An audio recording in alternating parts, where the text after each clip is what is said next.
Hello everyone. I just got back off of a saltwater fishing trip.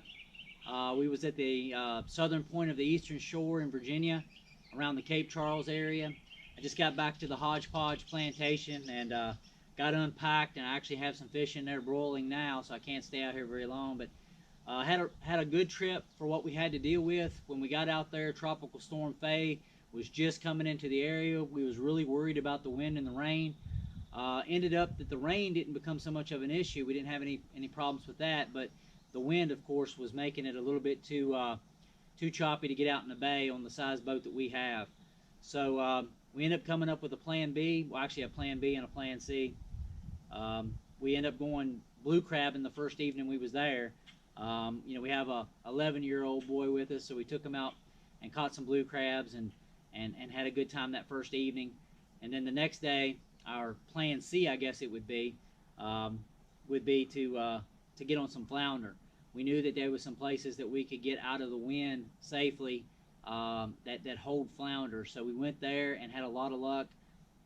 We caught 6 or 7 flounder. I know 5 of them were keepers. So we were able to have enough flounder to do a really good fresh flounder fish fry. So we went ahead and came back in. Then we had another evening out there and caught a couple more flounder right off the bat. Then we got into a slack tide and the bite dropped off, but we started to catch a little bit of bait fish. So we decided the next day, if things wasn't really good, that we would target some bait fish such as whiting and spot and croaker, and finding bait out there for cobia, which is the main thing we wanted to target out in the bay. Was nobody had it. Because of the storm coming through, nobody was bringing any bait in, any fresh bait. Everything they had was frozen, so we was wanting to catch some fresh bait, and we were successful in doing that. We went out the next day and we was able to catch over a dozen, all 3 species, and was able to catch over a dozen fish for bait. So we was really set for going into a cobia fishing yesterday, getting some cobia fishing done, and we ended up deciding to, before we got started with the cobia fishing, going and getting on some spadefish. So we got out to a place that we went last year together around the same time of year. It's almost the middle of July. The cobia bite's been on fire since the beginning of the season, June the 1st, and it's still on fire as of now.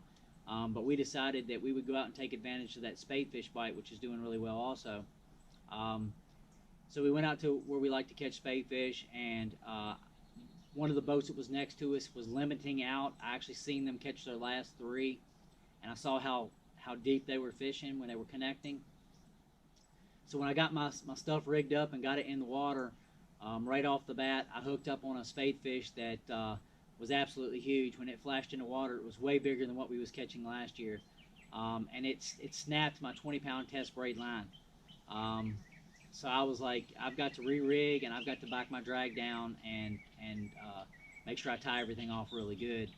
My buddy Walt, he ended up catching one of the size spadefish that we're used to catching, which is just a fun fighting fish.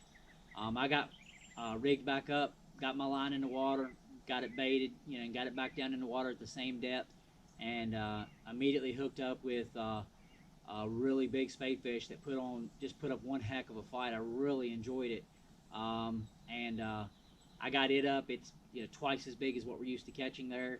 So we ended up getting it landed, and then we ended up having something come up. Without getting into it a whole lot, we ended up having to leave due to a kind of emergency situation, family emergency situation.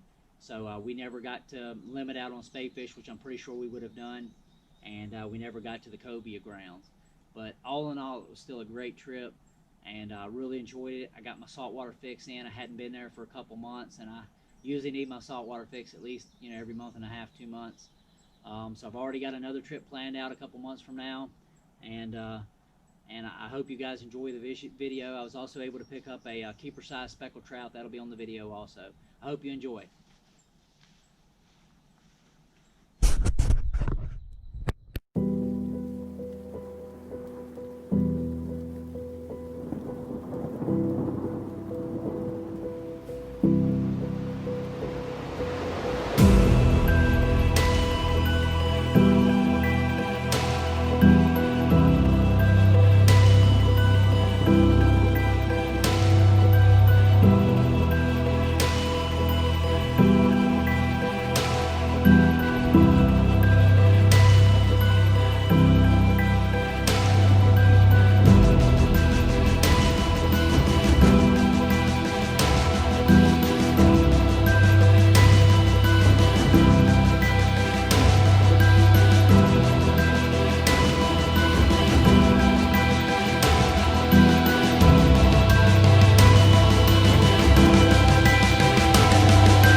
Feel like a flounder? Well, it is a flounder. You need me to net it, or you gonna boat flip it? No, it's a yes, flounder. That might be a keeper. Daddy. I'm gonna net that sucker. That's a keeper. Good job, buddy.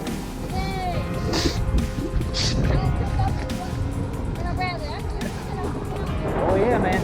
Nice job, buddy. First fish of the day, and you did good. That's a keeper.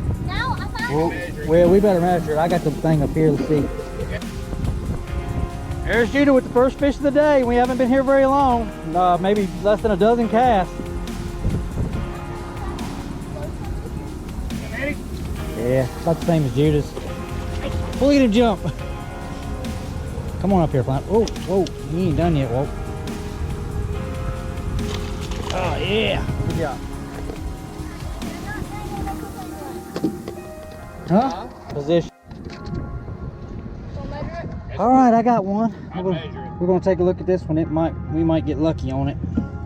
See if it's big enough to keep. Well, if I'll be able to or not.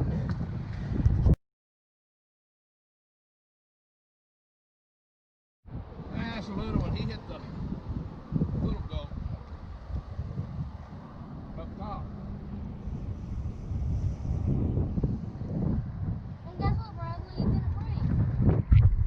Good one too. Might need a net. Hey Jude, I need you to get that net, bud. This might be a keeper. Yeah, that's gonna be a keeper. Oh yeah. That's a good flounder there, buddy. Dude, that thing was right under the boat, Walt. Walt got one? Doubled up, dude. Doubled up. Good. Oh, it's a crab. You need it. You want boat flip?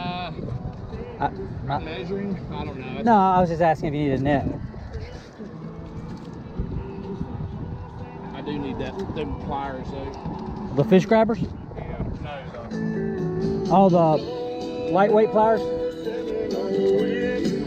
These doodads? Get.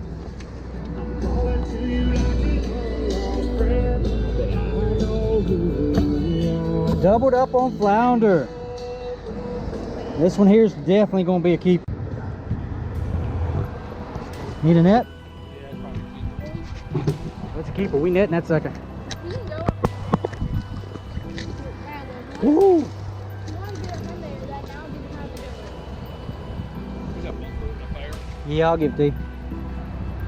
I'll have you to take one on your phone.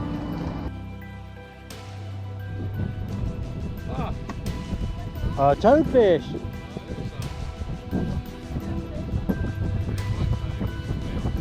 Nice toadfish.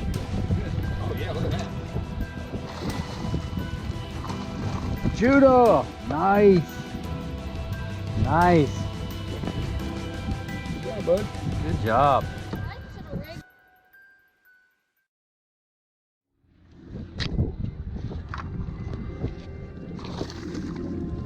Oh.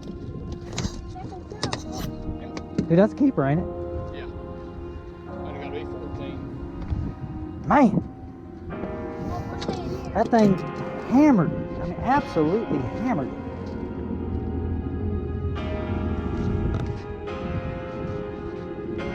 That board, but it's 14's keeper. Boy, he's drumming. It's a male. That's a male, he's drumming. Feel him. Boy, that's pretty. That is pretty.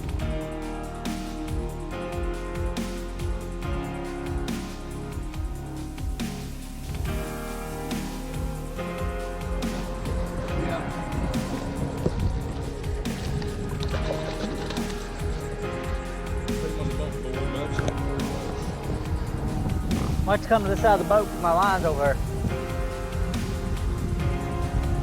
I got two of them, Walt. Oh, yeah? Now you spot fishing. Those are round heads. They spot a croaker. Oh, it's croaker? It's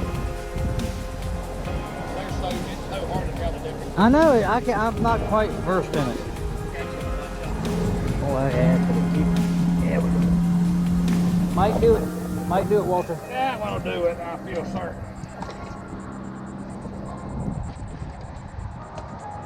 Matter of fact, that one's going to be almost 18. Man, that's awesome. Did you catch that on? Oh, yeah. Little flounder. Good job, bud. You could boat flip that one. Up. Now that's how you do a catch and release.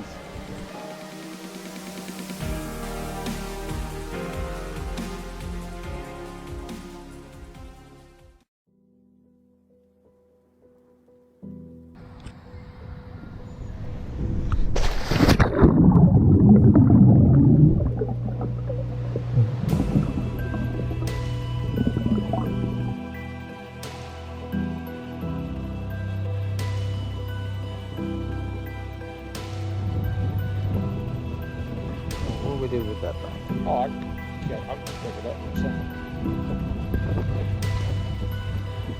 Come here, short. You want to grab it, dude? No, just grab it.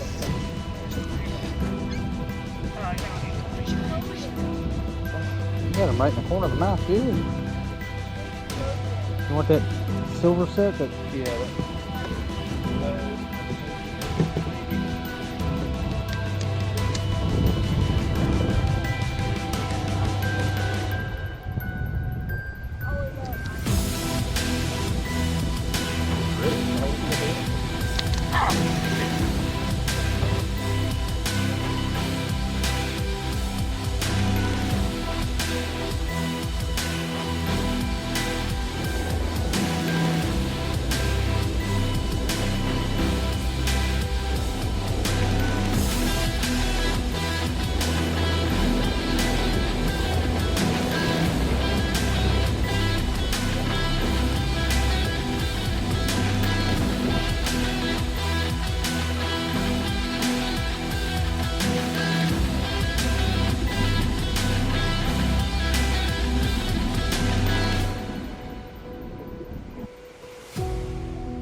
Spadefish can fight. They're fighting fish. And that first goes, man, and then they'll start to pinwheel a little bit, and it gets.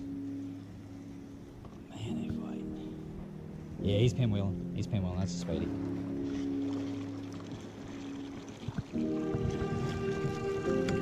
Yeah, buddy. That's the stuff, man. That is the stuff. How far off the bottom was he? It wasn't down too far. Oh my God. It's a good size one. Lord, where you going? Whatever he wants. No joke. Yeah, that's gonna be another fiddle, isn't it? It's right there in front of you.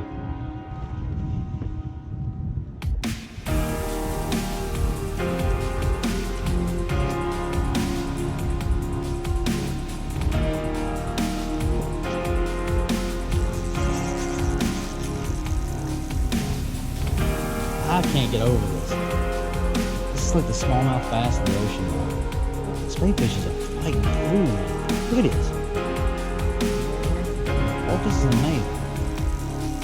This is what you come out here for, right here, man.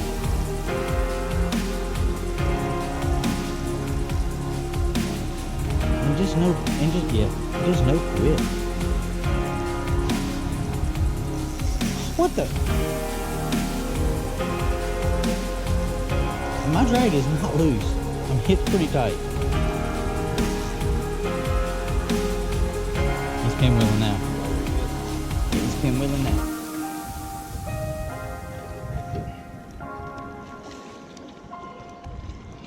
That's the biggest spadefish in my life.